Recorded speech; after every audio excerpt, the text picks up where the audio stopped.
Assalamualaikum warahmatullahi wabarakatuh, and thank you for that very kind introduction. It is my pleasure to address all of you at this year's Ethical Finance ASEAN Summit, the fourth installment of this important series. I would like to thank the GEFI and the ASEAN Institute of Chartered Bankers for having me. When I received the invitation from Tan Sri Azman Hashim, I simply couldn't say no. Tan Sri Azman's leadership in the financial industry are well known to all of us, and I have looked up to him as the standard bearer of Malaysian banking ever since I started my career in the 1980s. The theme of today's summit is driving inclusivity and sustainability, and this is consistent with both the raison d'etre of ethical finance and Malaysia's theme for its ASEAN Chairmanship in 2025.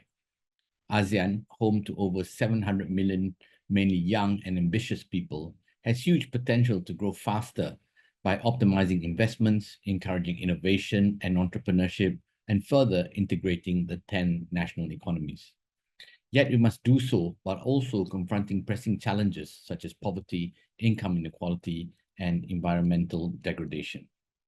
Ethical finance, aligning finance practices with moral and social values and emphasizing transparency, accountability, and sustainability is not just a moral imperative, but a strategic tool to ensure ASEAN's success and sustainability. If banks and financial institutions are driven purely by profit, ASEAN could leave not only some communities, but even some countries behind. ASEAN could then become untenable as a regional grouping.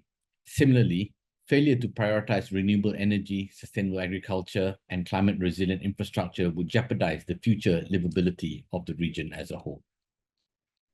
The path forward for ethical finance has become more challenging with the rise in right-wing populism in the United States and elsewhere. There has been a discernible pushback against the very principles that underpin ethical finance and the prioritization of sustainable development goals. Diversity, equity, and inclusion is being positively discouraged in the United States, and I fear that instead of finding a middle ground, the pendulum will swing to overt majoritarianism and racism. This trend is alarming. It is imperative that we here in our region stay the course and resist the temptation to regress to outdated playbooks that prioritize short-term profits over long-term well-being and policies that favor the few at the expense of the many. We have seen the devastating impact of purely market-driven, bottom-line focused business models, models that have led to environmental degradation, social inequality, and the marginalization of minorities and disadvantaged groups. With respect, however, I do think that we cannot just blame those that do not accept our narrative.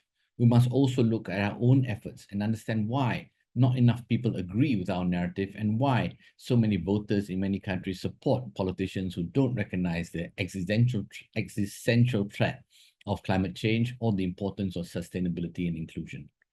Perhaps the problem lies with our communications, or is it the lack of integration of social factors into corporate accounting and incentives? We must figure this out in order to do better. To repeat, in this region, we must not allow ourselves to go backwards. We must reaffirm our commitment to ethical finance, sustainability, and inclusion as we chart our nation's and ASEAN's future. Ladies and gentlemen, as Malaysia takes over the chairmanship of all official regional platforms for 2025, the government's theme of inclusivity and sustainability signals its intent to ensure ASEAN stays on the just course. From advancing the digital economy framework, DEFA, and expanding the ASEAN Free Trade Area to accelerating the implementation of the Regional Comprehensive Economic Partnership, Malaysia's chairmanship year places high emphasis on ensuring ASEAN remains resilient and competitive in a rapidly evolving global landscape. Mirroring that, at the ASEAN Business Advisory Council, which I chair, we have aligned our agenda to support the government's vision, setting forth 12 priorities and initiatives for the year.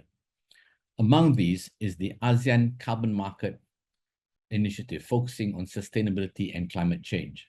Several milestones have been achieved by our working group.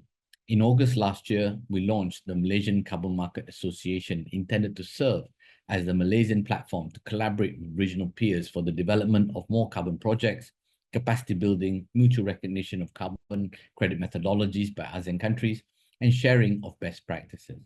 At COP29 in Baku, Azerbaijan, a memorandum of collaboration was exchanged among the carbon market associations of Malaysia, Singapore, Indonesia, and Thailand. Under our inclusivity pillar, we have what we call the ASEAN Inclusivity Collective, or AIC. This initiative seeks to get up to 4,000 ASEAN companies to pledge their commitment to measure quantifiable DEI targets that are aligned with the United Nations SDG, UN Women Empowerment Principles, and other international standards. A soft launch was held in October last year with 14 leading organizations such as AirAsia, HSBC, OCBC, Standard Chartered, and Silver Lake signing on as the collective's pioneer members. We are also developing an ASEAN corporate philanthropy framework as part of our effort to promote greater inclusion. The Center for Asian Philanthropy and Society, or CAPS, is working with us to study best practices across the region with a view to improving national rules, regulations, and incentives in philanthropy so that more corporate funds are channeled to help those in need and to make ASEAN more inclusive. At the same time as promoting SDG goals, we must acknowledge the growing frustrations felt by some about the plethora of measures and rules that have come together with it.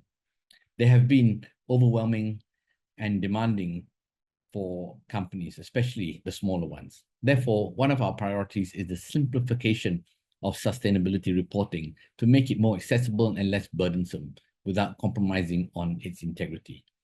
We will convene focus groups to brainstorm ideas and recommendations on ways to reduce disclosure burden on companies, and following that, represent ASEAN companies to ask the various regulators to simplify and streamline compliance on this front, especially for SMEs and smaller companies. Ladies and gentlemen, these and several other initiatives aim at enhancing intra-ASEAN trade and investments, making ASEAN mean more to its businesses and people, and easing the perennial talent mobility issue will define ASEAN-BAC Malaysia's chairmanship agenda. At the end of the year, we want to be able to say that we materially move the dial on ASEAN economic integration whilst promoting ASEAN as an identity and a regional business community that does business responsibility. With that, thank you once again for having me, and I wish all of you a fruitful conference ahead.